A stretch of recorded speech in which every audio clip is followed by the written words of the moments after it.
Ya, Bapak Ibu, mari kita berdoa sebelum kita memulai PA kita malam hari ini. Bapa di sorga, kami bersyukur kalau malam hari ini kami beroleh kembali kesempatan untuk berbincang-bincang tentang firman Allah. Kiranya Bapa Surgawi yang menuntun kami semua di dalam kami mencoba untuk memahami, menelaah akan kebenaran firman Tuhan. Karena itu, biarlah pimpinan Roh-Mu senantiasa menerangi akal budi pikiran kami, supaya dengan akal pikiran yang jelas, kami pun mampu melakukan firman kebenaran itu. Terima kasih Bapa di surga, hanya di dalam Engkau saja Tuhan kami berdoa. Amin. Ya, sekali lagi selamat malam dan selamat bergabung buat saudara-saudara yang baru bergabung dalam Instagram ini. Hari ini kita akan bersama-sama memperhatikan sebuah tema yang saya tidak tahu apakah ini menjadi pergumulan kita bersama, tapi paling tidak kita akan mencoba untuk belajar apa yang menjadi tema kita pada malam hari ini. Tema kita yang diusulkan pada saya untuk kita bahas malam hari ini adalah menanggung beban bersama. Itu diambil dari Galatia pasal 6 ayat 1 hingga ke 10. Saudara, sebelum saya nanti membaca dan membagi beberapa hal buat kita, sebuah catatan yang tentu saja ketika kita membaca surat-surat rasuli, terutama surat Rasul Paulus, maka sebetulnya kita akan melihat sebuah surat yang dikhususkan untuk jemaat. Entahkah jemaat yang mengalami problem, ataukah jemaat yang dalam tanda kutip menjadi surat pujian yang ditujukan Paulus kepada mereka. Tapi pada intinya rata-rata surat-surat rasuli itu membahas sebuah problem, sebuah persoalan yang diangkat Paulus dan yang kemudian dia coba untuk menuntaskannya di dalam terang firman Allah dengan dogmatika Paulus yang begitu kuat. Nah, saudara, kalau kita membaca surat Galatia, maka saudara akan melihat di awal-awal surat ini, bahwa surat ini dibuat di dalam konteks atau berangkat dari sebuah persoalan yang fundamental tentang iman pada Kristus. Ya, bisa dikatakan ada Injil palsu dan lain sebagainya. Rupanya itu dihembuskan oleh pihak lawan dari Rasul Paulus. Nah, tetapi untuk mengcounter itu, kemudian Paulus menjadikan surat ini sebagai surat peneguhan akan iman yang menghasilkan kemerdekaan. Nah, tentu Bapak Ibu kalau pernah kerap membaca surat Galatia, kita pasti ingat, biasanya kita sebagai orang Kristen kan selalu melihat bahwa ada nats-nats yang begitu melekat dalam pikiran kita, ya.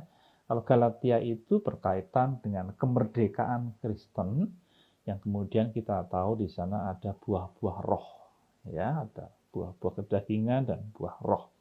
Nah, surat Galatia ini ingin memberikan peneguhan itu, bahwa di dalam Kristus ada kemerdekaan yang kemudian dikendalikan oleh Roh Kudus, bukan kemerdekaan yang dikendalikan oleh kedagingan. Dan yang terakhir yang nanti kita akan pelajari bersama-sama itu ada pada sesi yang ketiga, yaitu dampak hidup roh dalam jemaat Tuhan, ya. Karena itulah saudara, ada beberapa ahli yang mengatakan bahwa surat Galatia ini seperti surat Roma tapi secara mini, ya, karena Di sana ada begitu banyak dogma-dogma penebusan dalam Kristus yang dituliskan secara sederhana. Secara praktis pasal 6 ini berbicara tentang sebetulnya aplikasi dari buah roh yang secara langsung Paulus tujukan kepada jemaat. Mari saya bimbing saudara semua untuk melihat bagian ini, Galatia pasal 6. Saya sengaja membagi bacaan ini menjadi dua bagian, ya, sekalipun ada satu bagian yang saya rasa sedikit melompat. Nanti saya akan tunjukkan ayatnya dan saya ingin bahas itu di bagian yang terakhir, ya. Saya akan bacakan dulu ayat 1 sampai ayatnya yang kelima, ya, begini. Saudara-saudara, kalaupun seorang kedapatan melakukan suatu pelanggaran, maka kamu yang rohani harus memimpin orang itu ke jalan yang benar dalam roh lemah lembut, sambil menjaga dirimu sendiri, supaya kamu juga jangan kena pencobaan. Bertolong-tolonganlah menanggung bebanmu. Demikianlah kamu memenuhi hukum Kristus. Sebab kalau seorang menyangka bahwa ia berarti padahal ia sama sekali, ia menipu diri sendiri. Baiklah, tiap-tiap orang menguji pekerjaannya sendiri. Maka ia boleh bermegah melihat keadaannya sendiri dan bukan melihat keadaan orang lain. Sebab tiap-tiap orang akan memikul tanggungannya sendiri. Ayat 1 sampai 5 ini saya jadikan satu kelompok pembahasan yang pertama, ya. Karena di sana sebetulnya kita dapati apa? Kita dapati akar persoalan yang menjadikan ayat ini berkembang sampai ayatnya yang ke-10. Di ayat yang pertama dikatakan, kalaupun seorang kedapatan melakukan suatu pelanggaran, maka kamu yang rohani harus memimpin orang itu ke jalan yang benar dan lain sebagainya. Saudara, pasal 6 ini Paulus buka dengan soal, kalau kita hari ini berbicara tentang penggembalaan khusus, ya, penggembalaan khusus di tengah-tengah jemaat Galatia. Kata asli yang dipakai Paulus adalah baros, ya, baros. Baros itu adalah beban karena dosa. Ya, kalau Bapak Ibu, ya tentu ini nanti bisa dikembangkan pada beban-beban yang mungkin up to date pada hari ini, ya, beban-beban ekonomi, beban penyakit, beban kecemasan bisa. Cuma pada pasal 6 ini beban yang diartikan oleh Paulus adalah baros. Baros itu artinya apa? Sebuah konsekuensi dari sebuah perbuatan. Kalau orang lari, konsekuensinya ada dua. Yang positif, dia jadi kuat, jadi sehat. Tapi yang negatif, dia bisa jatuh. Nah, baros ini menunjukkan hal yang negatif dari beban itu sendiri, ya, sehingga disebut beban, sesuatu yang tentu tidak dengan sukacita, dengan mudah dia pikul. Dosa membawa beban, ya, dosa membawa beban, dan itulah yang disebut dengan baros. Sebuah penggembalaan khusus dilontarkan di ayat pertama. Nah, ketika jemaat berhadapan dengan baros, maka Roh Kudus di dalam jemaat itu bekerja untuk apa? Untuk mengubah, untuk memimpin cara pandang orang terhadap saudara seiman, terhadap mereka yang jatuh karena beban dosa itu. Nah, cara pandang yang harus dilakukan oleh seorang yang dipimpin oleh Roh. Biasanya kalau kita di tengah jemaat, ya, Saya percaya mungkin hanya beberapa jemaat, dan saya percaya jemaat Ngagel pasti sudah dewasa dalam hal ini. Seringkali bahwa ketika kita melihat, kita berjumpa dengan orang yang berbuat dosa, seringkali tanpa kita sadari judgement, penghakiman, tudingan, itu sudah rasanya menjadi satu hal yang biasa, ya. Bahkan kita dengan mudah akan langsung menunjuk pada pasal-pasal dalam tata gereja untuk melihat apa yang seharusnya gereja itu lakukan terhadap orang-orang yang berbuat dosa. Ada sanksi administratif gitu ya. Yang kalau kita lihat di tata gereja zaman dulu itu tentu sedikit lebih ekstrim dengan mencantumkan banyak konsekuensi dan punishment dalam tanda kutip untuk orang yang kedapatan berbuat dosa. Nah, seorang yang dipimpin oleh Roh Allah itu dikatakan Paulus pada ayat ini ada dua hal.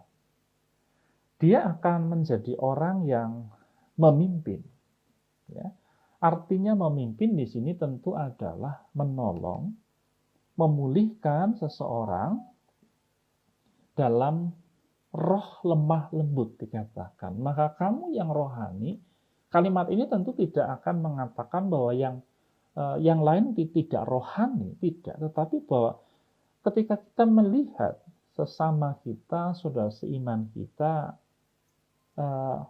jatuh dalam sebuah pelanggaran, atau harus dalam tanda kutip menikmati baros karena dosanya, maka kamu ya harus memimpin orang itu ke jalan yang benar dalam roh lemah lembut. Menolong, memulihkan orang tersebut dalam roh lemah lembut. Ini kalau kita lihat salah satu dari buah roh dalam pasal 5 ayat 23. Ya, roh kelemah lembutan. Karena ternyata saudara-saudara bahwa memimpin orang, memulihkan orang, itu tidak semudah yang kita pikirkan. Ya, ada begitu banyak kendala di sana-sini yang menjadikan seringkali kita justru kehilangan kesabaran, kita kehilangan kemampuan untuk memulihkan. Oleh karena itu, roh yang harus begitu berkembang ketika kita melihat ada pihak-pihak yang berdosa, maka roh kelemah lembutan. Karakter Yesus itu salah satu yang Yesus pernah katakan adalah aku ini lemah lembut. Ya. Matius 11 ayat 29. Roh kelemah lembutan, kesabaran untuk membimbing orang itu pada jalan yang benar. Dan tentu saudara, himbauan ini bukan himbauan yang ditujukan langsung untuk para pejabat gereja, untuk pendeta, untuk penatua, tetapi ini adalah tugas bersama. Tugas setiap orang untuk memberikan pemulihan, pertolongan pada mereka. Yang kedua cara pandangnya juga selain memimpin, kita juga harus menjaga diri agar tidak jatuh pada pencobaan. Nah, pencobaan apa yang Paulus maksudkan? Tidak lain tidak bukan adalah cobaan untuk memandang diri lebih baik. Bukankah itu seperti sebuah hal yang alami ya Bapak Ibu? Ketika kita melihat orang yang bersalah, maka menjadi sebuah keniscayaan kita akan merasa diri, oh aku ini lebih baik dari dia.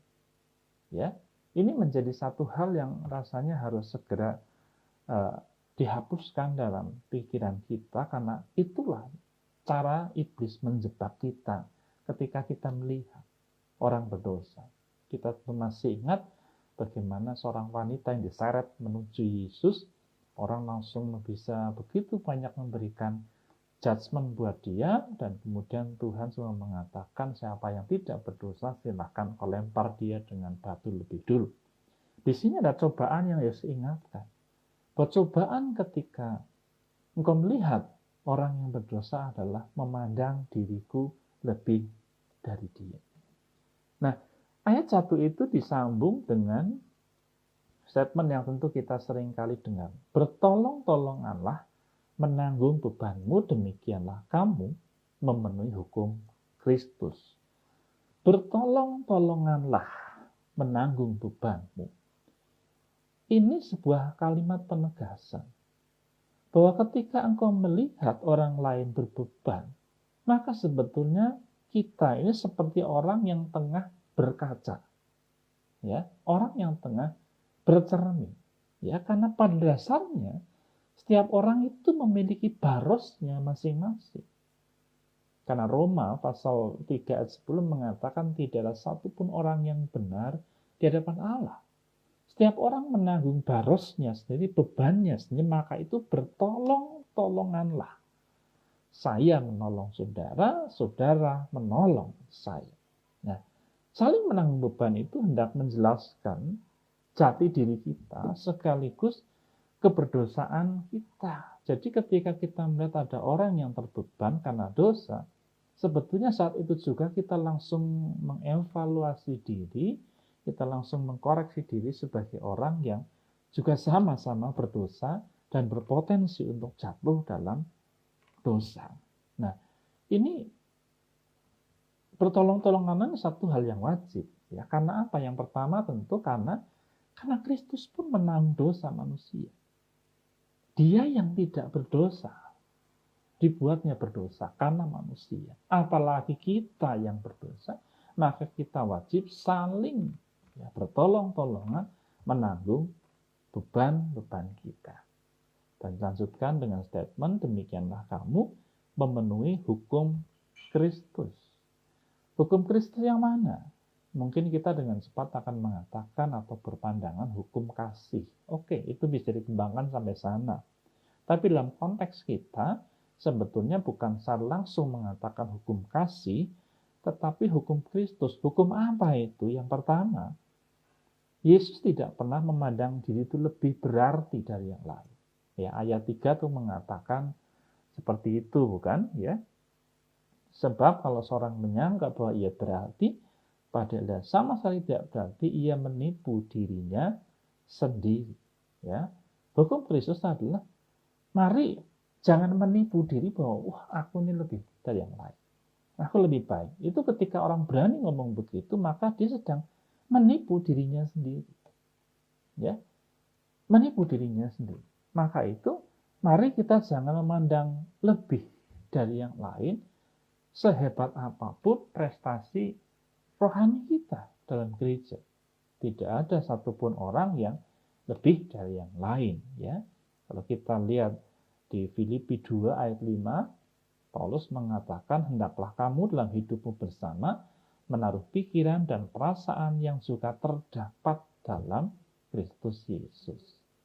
Memenuhi hukum Kristus yang lain juga diartikan kita mau mengevaluasi diri. Tadi saya sudah sampaikan, merefleksikan sebagai buah kesadaran bahwa hidupku ini bertanggung jawab penuh kepada Tuhan. Sebab tiap-tiap orang, baiklah tiap-tiap orang, menguji pekerjaannya sendiri. Maka ia boleh bermegah, melihat keadaan sendiri, dan bukan melihat keadaan orang lain. Keberdosaan orang itu bukan untuk menambah, istilah state kesempurnaan kita, bukan. Tapi Tuhan ingin mengatakan, mari kita mengevaluasi diri menjadi orang yang lebih baik hari demi hari. Sebab setiap orang akan memikul tanggungannya sendiri. Nah, dari situ saya ingin mengambil sebuah perenungan buat kita. Yang pertama, gereja itu harus menjadi rumah pemulihan. Rumah pemulihan. Kalau hari ini kan kita mengenal istilah safe house, ya, tempat isolasi mandiri gitu ya. Tapi gereja itu bukan tempat isolasi, ya, tetapi kalau isolasi kan kita ini dijauhkan, ya, dijarakin begitu ya. Tapi kalau gereja rumah pemulihan adalah gereja yang bisa menjadikan tempat di mana orang yang terkapar itu menjadi pulih kembali. Ketika yang berbeban karena dosa ditolong, bukan sekedar sebuah protokol sanksi organisasi, tetapi dipulihkan. Saya senang dengan kata pemulihan, dipulihkan, karena istilah pulih Itu kalau bahasa Jawa itu artinya mulih. Mulih itu ya, ayo kita mulih ya, pulang ke rumah. Artinya dikembalikan kepada apa? Kepada rumahnya. Dikembalikan kepada eksistensinya, hakikatnya. Ya, itu yang pertama. Gereja harus di rumah pemulihan. Yang kedua, setiap orang percaya dilengkapi Tuhan sebagai nakes, ya, pakai istilah hari ini nakes ya, tenaga keselamatan. Bukan menjadi pejabat, iya. Tidak semua orang dipilih jadi pejabat. Tetapi setiap orang dipilih menjadi sahabat bagi saudara seiman untuk saling menanggung beban. Dan yang ketiga, syarat pemulihan kita masing-masing mesti memiliki kerendahan hati. Kerendahan hati sebagai saudara seiman. Kita masuk bagian yang kedua, ya, saya cepat saja. Baik dan baiklah dia yang menerima pengajaran dalam firman, membagi segala sesuatu yang ada padanya dengan orang yang memberikan pengajaran itu. Jangan sesat. Allah tidak membiarkan dirinya dipermainkan. Karena apa yang ditabur orang, itu juga yang akan dituainya. Sebab barang siapa menabur dalam dagingnya, ia akan menuai kebinasaan dari dagingnya. Tetapi barang siapa menabur dalam roh, ia akan menuai hidup yang kekal dari roh itu. Janganlah kita jemu-jemu berbuat baik, karena apabila sudah datang waktunya, kita akan menuai jika kita tidak menjadi lemah. Karena itu selama masih ada kesempatan bagi kita, marilah kita berbuat baik kepada semua orang, tetapi terutama kepada kawan-kawan kita seiman. Nah, saudara, bagian yang tadi saya katakan sedikit melompat, itu ayat 6 sebetulnya, saudara. Baiklah dia yang menerima pengajaran dalam firman, membagi segala sesuatu yang ada padanya dengan orang yang memberikan pengajaran itu. Ya, ini yang saya katakan melompat, karena kalau kita baca, kita pahami, itu berbeda dengan apa yang kita pahami tadi di awal. Oleh karena itu saya ambil dulu ya, saya comot dulu, saya taruh dulu bagian yang terakhir. Kita lihat langsung pada ayat 7 dan ayat 8. Jangan sesat, Allah tidak membiarkan dirinya dipermainkan dan lain sebagainya. Cara untuk memahami dua teks ini, maka kita bisa pakai dua hal. Kita bisa memahami secara umum dan secara khusus. Yang umum itu begini. Ayat ini ada dalam jalur atau konteks kemerdekaan Kristen. Kemerdekaan kenapa? Kemerdekaan karena penebusan dalam Kristus Yesus, sebuah anugerah keselamatan. Nah, kita seringkali punya pemikiran begini, anugerah itu menjadi satu hal yang cuma-cuma. Ya. Sehingga seringkali dalam konteks pemahaman cuma-cuma kita berpikir bahwa kita tidak perlu berbuat apapun. Ya, karena memang kita selalu mengatakan dan menggaungkan bahwa keselamatan tidak mungkin dicapai oleh tangan manusia. Ini betul. Ya. Tetapi bahwa kalau kemudian kita mengatakan anugerah keselamatan kemerdekaan itu menjadi sebuah caraku untuk berbuat semauku, nah ini yang Paulus katakan dalam konsep tabur tuai. Ya, tabur tuai. Allah tidak membiarkan dirinya dipermainkan dengan pola permainan pikiran kita sendiri. Ya, jangan begitu, saudaraku, ya. Karena konsep tabur tuai itu tetap berlaku di dalam anugerah keselamatan itu. Nah, tentu konsep tabur tuai yang Paulus ingin katakan ini beda dengan konsep tabur tuai di luar kekristenan. Kalau konsep tabur tuai dalam konteks di luar kekristenan adalah tabur tuai, aku menabur untuk mendapatkan. Ya. Aku berbuat baik supaya aku dicintai Tuhan. Kalau dicintai Tuhan, aku masuk surga. Simpelnya begitu. Tapi kalau kemerdekaan Kristen, anugerah Allah, kita menabur karena kita bersyukur. Bukan untuk mendapatkan, tapi menabur itu sebuah panggilan, sebuah konsekuensi dari anugerah yang Tuhan berikan kepadaku. Ini secara umum. Ya, kalau bicara secara khusus, maka dalam konteks jemaat, kalimat ini menjadi penegasan bahwa setiap orang percaya yang terhisap dalam persekutuan itu harus menghasilkan sesuatu. Ya, karena kalau ngomong konsep tabur tuai itu mau menunjukkan pada konteks apa? Konteks pertanian. Tanaman yang ditabur, benih yang ditabur, tanaman yang ditanam itu harus menghasilkan sesuatu. Jadi ingatlah bahwa orang Kristen, engkau tidak sekedar dipanggil untuk kebaktian belaka. Ya. Jangan cuma menjadikan kewajiban yang paling utama sekedar kebaktian. Karena kita lihat hari ini ya, ketika pandemi ini sudah berjalan hampir 2 tahun ini, kita melihat bahwa ternyata unsur kebaktian itu bisa dengan mudah dialihkan.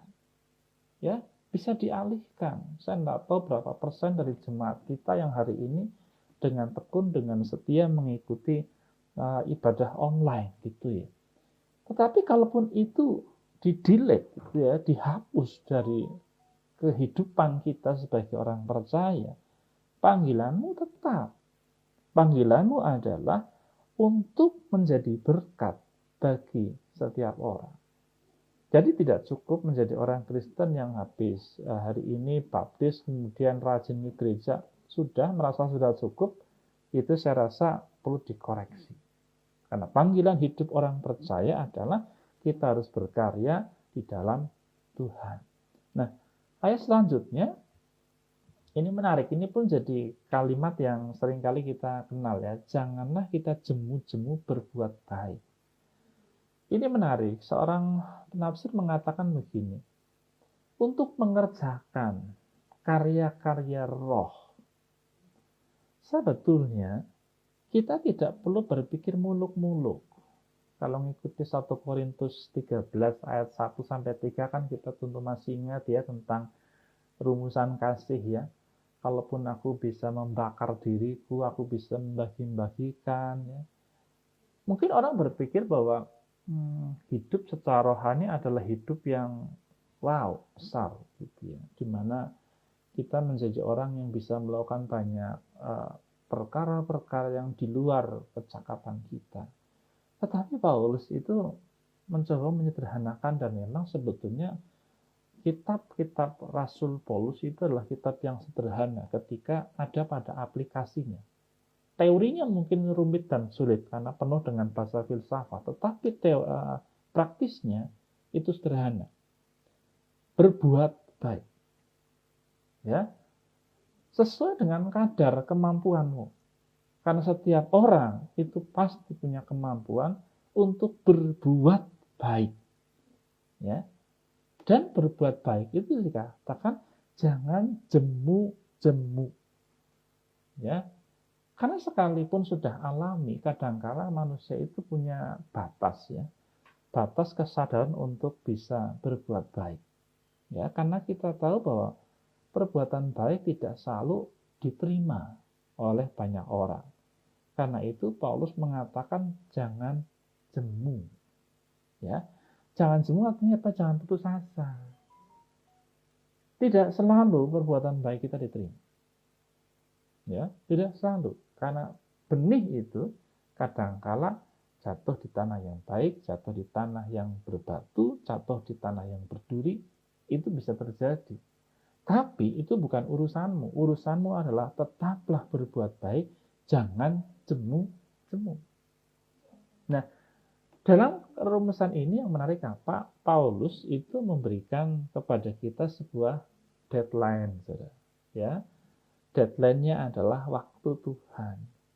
Karena apabila sudah datang waktunya, kita akan menuai. Tapi kalau kita menjadi orang yang jemu, akhirnya kita lemah. Apa yang bisa kita tuai? Apa yang bisa kita persembahkan untuk Tuhan di dalam konteks pertanggungjawaban iman kita karena penebusan dalam Kristus? Tidak ada. Setiap kita harus sadar bahwa kita hari ini hidup dalam masa eskatologis, hidup menantikan kedatangan Tuhan.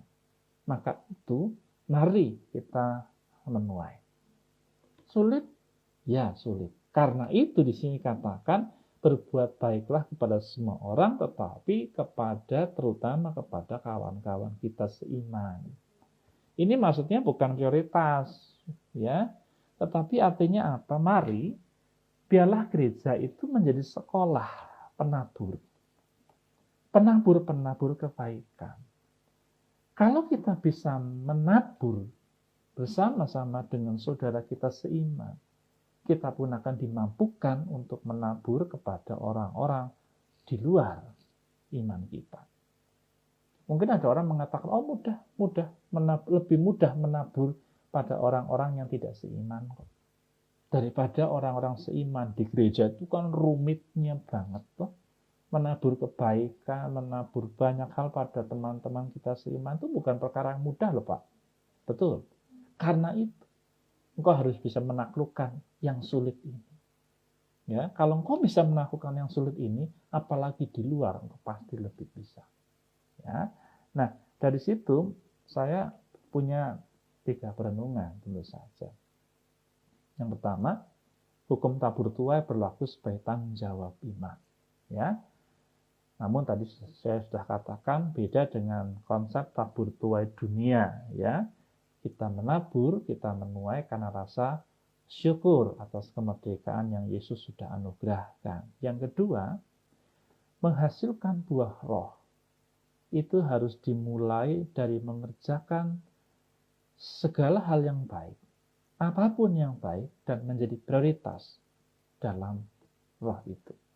Kalau hari ini berbuat baiknya adalah dengan kita menjaga protokol, oke, lakukan. Hari ini mungkin banyak orang yang abai dengan itu. Kalau engkau ingin menjadi penabur, mulailah dengan apa yang ada menjadi menjadi aturan bersama dalam kehidupan sosial kita. Kalau hari ini kita berjumpa dengan banyak orang yang sedang terpapar COVID-19, maka mari kita berbuat baik dengan cara minimal engkau bisa menyapa mereka, memberikan kekuatan, mendoakan mereka. Ya, kan hari ini kita tidak bisa bersentuhan, tetapi kita percaya doa bisa menyentuh setiap hati. Kita bisa pakai itu. Yang terakhir adalah hidup itu kesempatan. Ini bukan lagu, tapi sebuah realitas. Hidup adalah kesempatan. Orang sering katakan hari ini yang namanya maut, kematian itu cuma sejengkal saja di depan hidup kita. Ya, kita tidak tahu batuk-batuk sebentar ternyata besok jadi almarhum. Itu bisa terjadi. Hidup adalah kesempatan. Manfaatkan waktu yang ada. Sudahi pertengkaran, sudahi perselisihan. Sudahi berbicara hal-hal yang teknis, mulailah menabur banyak kebaikan. Yang terakhir ini yang lompatan ayat 6 tadi. Saya tidak tahu dari mana ide Paulusnya.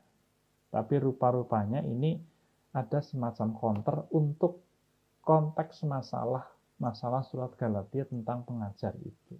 Ya. Paulus mau ngomong begini bukan bahwa si A lebih baik dari yang lain, dia mengajarkan Injil palsu, dia mengajarkan Injil yang benar. Paulus tidak mau terhisap dalam adu domba seperti itu. Ya, karena ternyata beberapa jemaat itu masih mengagungkan Injilnya Paulus, Injilnya macam-macam gitu ya. Di sini Paulus cuma mengatakan gini, kalau bicara soal pengajaran, maka sebetulnya ingatlah akan gereja Tuhan sebagai tubuh. Entahkah saya sebagai pendeta, saudara sebagai jemaat, kita ini bukan memandang ini sebagai sebuah hierarki. Oh, sayalah yang terpintar, saudara tidak, saudara yang sudah dilengkapi, saya tidak. Tentu tidak begitu. Tetapi buat setiap orang, karena kita adalah tubuh, maka mari saling melengkapi satu dengan yang lain. Baiklah dia yang menerima pengajaran dalam firman, membagi segala sesuatu yang ada padanya dengan orang yang memberikan pengajaran. Jadi ada sebuah timbal balik. Ya. Karena kalau tidak, akan muncul Kristus-Kristus kecil.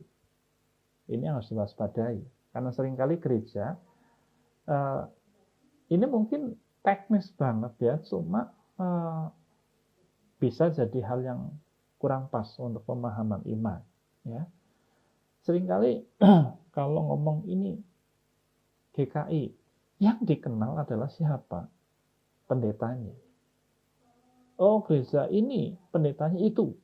Ya, atau oh itu jemaatnya itu.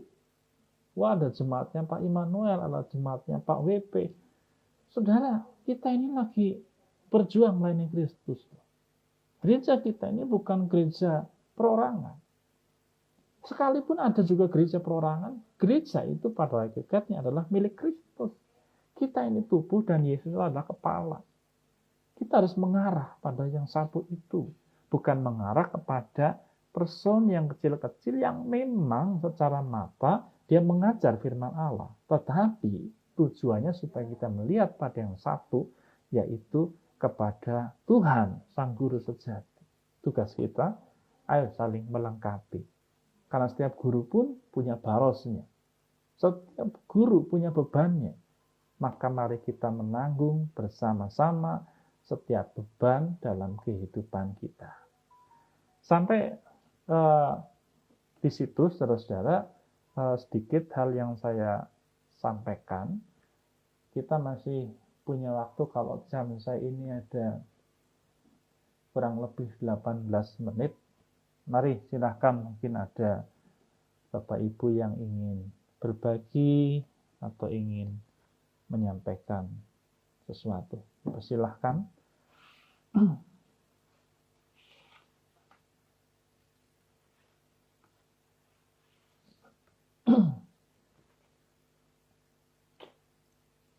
Kalau IG Live ini kesulitan kita tidak bisa bercakap-cakap ya, sehingga kita sulit untuk langsung menyampaikan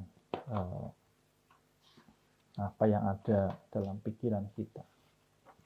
Tapi tidak apa-apa, mari mungkin Bapak Ibu ada yang punya pemahaman-pemahaman yang sedikit berbeda atau hal-hal yang rasanya baru buat saudara atau mungkin pertanyaan, saya persilahkan kita bisa memakainya.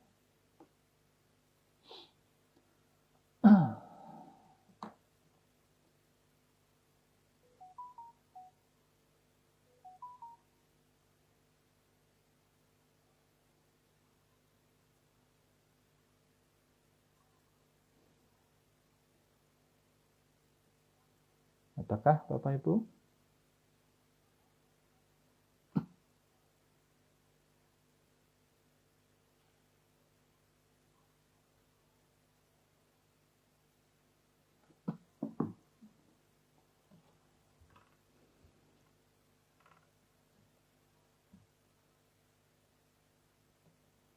Baik, Pak Andreas Sanjaya mengatakan lebih mudah. Tadi saya mengatakan lebih mudah berbuat baik kepada yang tidak seiman. Oke.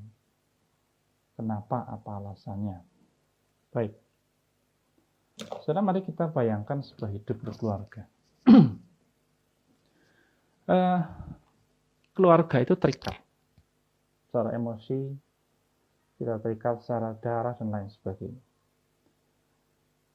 Tanggung jawab kepada keluarga itu tentu akan seumur hidup sifat. Suka atau tidak, misalnya ada seorang ayah yang mengatakan dengan emosi mengatakan, aku tidak menganggap engkau sebagai anakku lagi. Jangan panggil aku sebagai papa. Sekalipun kita emosi mengatakan itu, apakah secara hakikat kita betul-betul bisa terpisah?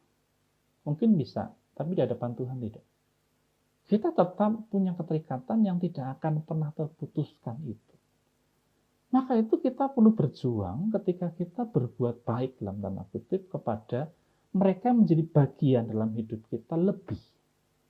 Kalau kepada orang luar, yang di luar ikatan darah, ikatan apapun, persaudaraan, kita mungkin akan dengan mudah begini. Pak, saya beri. bahwa Bapak menerima atau tidak, itu menjadi hak dan kemauan Bapak. Saya tidak terbebani dengan apapun juga dengan itu. Saya memberi, Bapak berterima kasih, menerima, selesai. Bapak tidak mau, banyak gereja ya, ketika kita melakukan banyak kesepel, kemudian kita tidak tidak diterima gitu, bahkan diremisi, ya kita mungkin nothing tulus lah, oke, nggak apa-apa ya. Kami dengan ringan menerima hal itu. Tetapi ketika kita mengalami hal itu kepada saudara seiman, saudara, fakta di lapangan itu lebih sulit. Sebenci-bencinya kita, ya. Saya sebagai pendeta seringkali manusiawi. Kalau ada suatu jemaat yang sulit sekali saya ajak bicara untuk, dalam hati itu saya mengatakan, aduh, saudara, kamu pindah gereja aja beres sih masalahnya. Tapi tidak bisa begitu. Dia tetap anggota jemaat yang harus dicintai, yang harus dipulihkan, yang harus ditolong. Begitu kan? Ya, jadi saya harus memberikan nasihat, memberikan pengharapan, pemulihan yang saya betul-betul, maka Paulus mengatakan jangan jemu-jemu nih. Karena kamu akan menjumpai kesulitan lebih dengan orang-orang yang justru dekat denganmu. Yesus pun seringkali menjumpai itu. Ketika justru orang di luar Israel, di luar umat, itu malah lebih cepat beriman daripada kamu yang angkatan-angkatan ini. Maka itu kenapa cukup mendasar juga Paulus mengatakan terutama kepada kawan-kawan seiman. Karena ternyata kepada kawan seiman itu bukan persoalan yang mudah.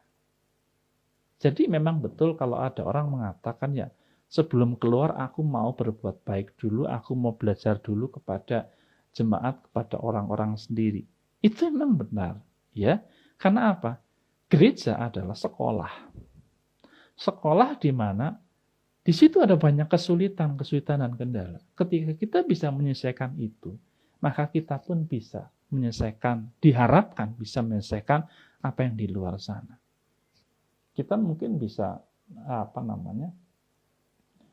ya saya tidak mau mengatakan dengan sepihak bahwa mana yang lebih mudah, mana yang lebih sulit. Tentu semuanya punya kesulitan dan tingkat kemudahan. Tapi kalau Paulus mengatakan hal ini sebagai yang terutama, maka mari jadikan yang seiman itu sebagai dasar dari semua tindakan baik atau perbuatan roh yang bisa kau lakukan di luar sana. Kira-kira gitu Pak Andreas Sanjay.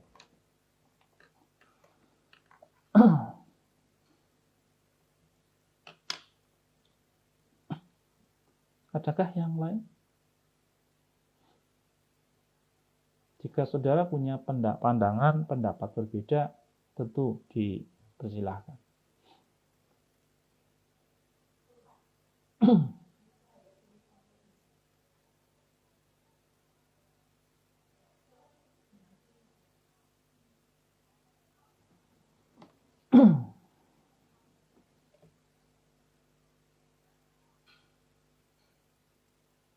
Sama-sama Pak Andreas.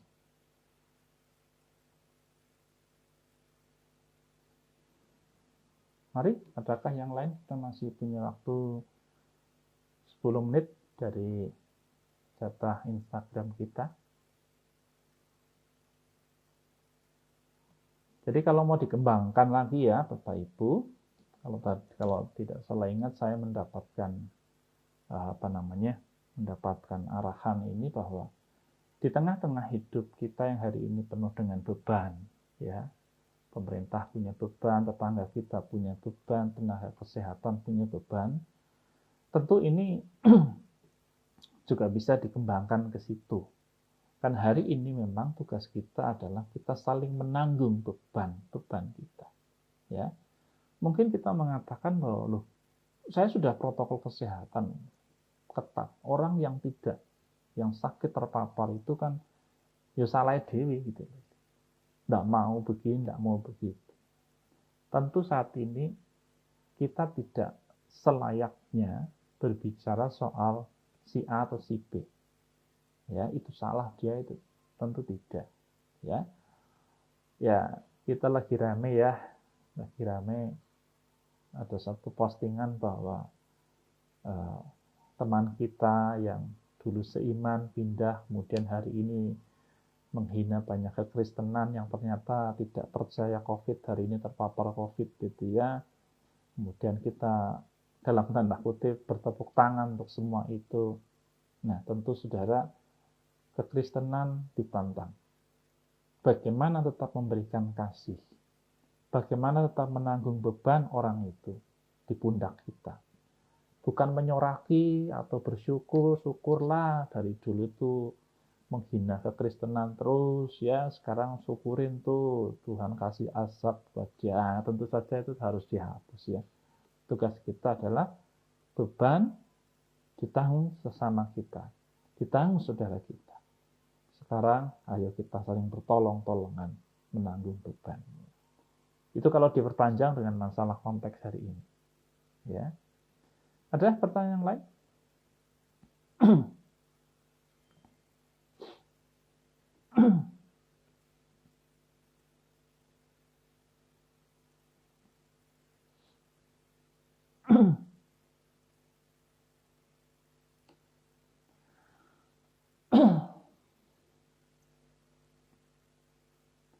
Saya harap Bapak Ibu semuanya dalam keadaan sehat saat ini ya. Karena saya melihat Surabaya sudah tidak semerah Malang ya, yang hari ini konon kabarnya Malang itu menjadi kota prioritas pemerintah untuk diperhatikan. Saya percaya kota Surabaya dan dimanapun Bapak Ibu berada dalam keadaan baik-baik saja. Namun tetap nasihatnya adalah mari saling menjaga sebagai bentuk perbuatan baik dan buah roh kita itu. Ya, sekalipun di banyak Instagram atau banyak media sosial mengatakan Indonesia sudah menurun angka penyandang COVID dan kematian bisa ditekan, tapi tentu saja itu tetap menjadi satu kewaspadaan kita, ya, karena penyakit ini bisa sewaktu-waktu kembali. Ada yang mau kembali disampaikan?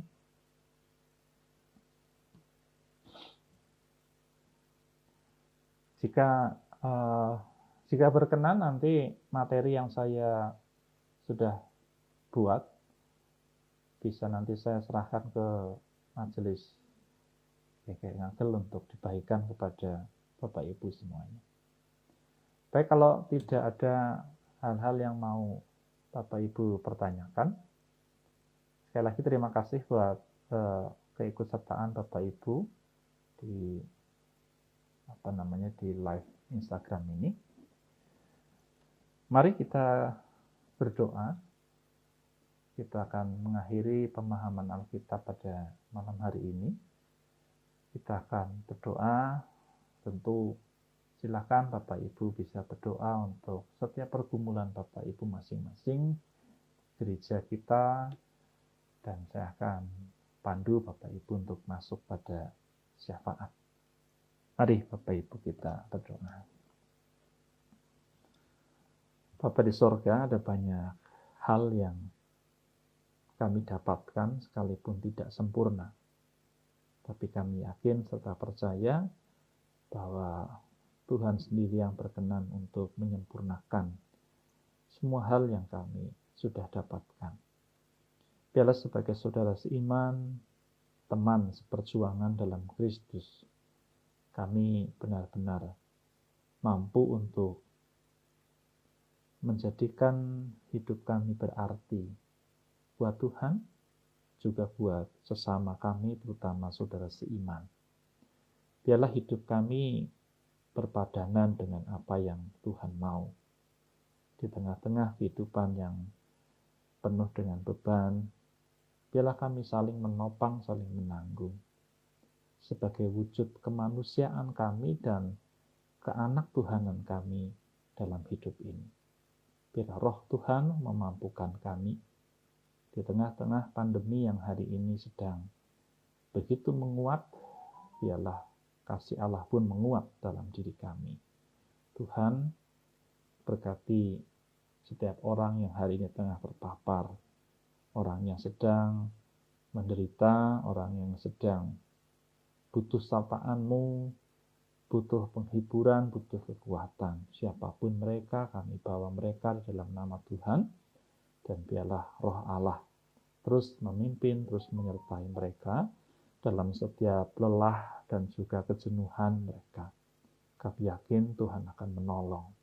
Juga setiap tenaga kesehatan yang terus bekerja, biarlah dengan roh akal budi yang dari Tuhan, mereka boleh bekerja dengan ketekunan, dengan kesabaran, dan biarlah setiap kelelahan boleh sebagai taburan-taburan cinta Allah dalam dunia ini. Kami serahkan pemerintah kami, Kota Surabaya maupun Indonesia pada umumnya, biarlah dengan kerjasama yang baik para pemimpin bangsa kami, bangsa Indonesia, bisa lepas dari persoalan yang global ini. Akhirnya kami serahkan GKI Ngagel, setiap gereja yang ada dimanapun kami ada, biarlah roh dari Tuhan sendiri yang terus boleh menyertai kami semua. Terima kasih Bapa, kami akan menutup acara kami, perjumpaan kami, dan kami akan beristirahat pada malam hari ini. Kiranya roh Tuhan terus memandu kami, sehingga kami boleh beristirahat dengan baik, dan esok kami bangun dengan tubuh yang sehat. Terima kasih Bapa Surgawi, hanya di dalam Engkau saja kami berdoa dan mengucap syukur. Amin. Baik, terima kasih Bapak Ibu semuanya sudah bergabung dalam PA malam hari ini. Terima kasih buat kesediaannya mendengarkan. Biarlah setiap pendengaran yang baik boleh juga teraktualisasi dalam kehidupan dan praktis kehidupan yang baik pula. Salam buat semuanya, Tuhan memberkati kita semua.